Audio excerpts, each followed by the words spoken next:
Welcome to Mic Drop, where I'm going to help you ace your next audition or just become a better singer in general. Today, I wanted to talk about muscle memory. So, why is this important? Why are we talking about muscle memory?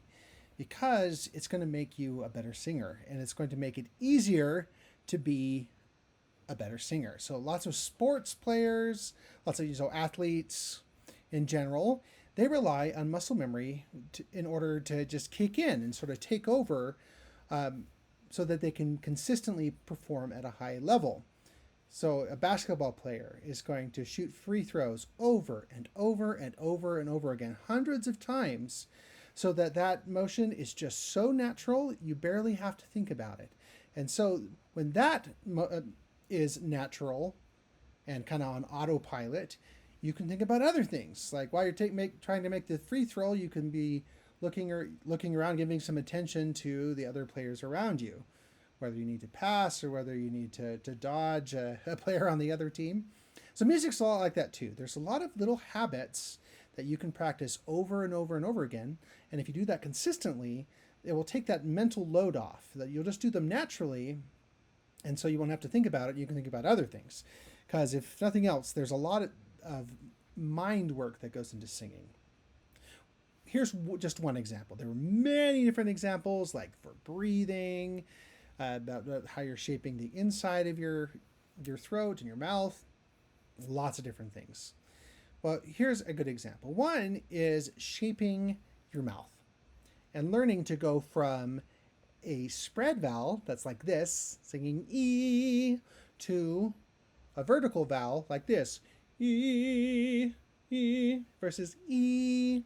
So when a lot of people start singing, they still start there somewhere along this spectrum, and they're probably a little bit brighter on the E instead of the E, because that's not quite as natural.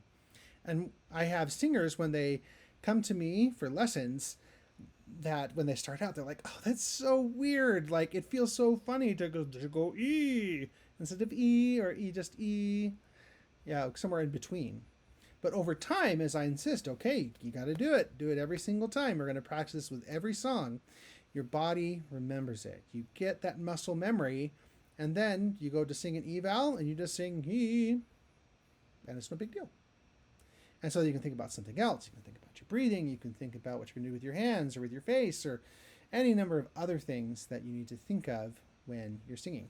So what you need to do is think about, what is a habit that I want to develop for my singing?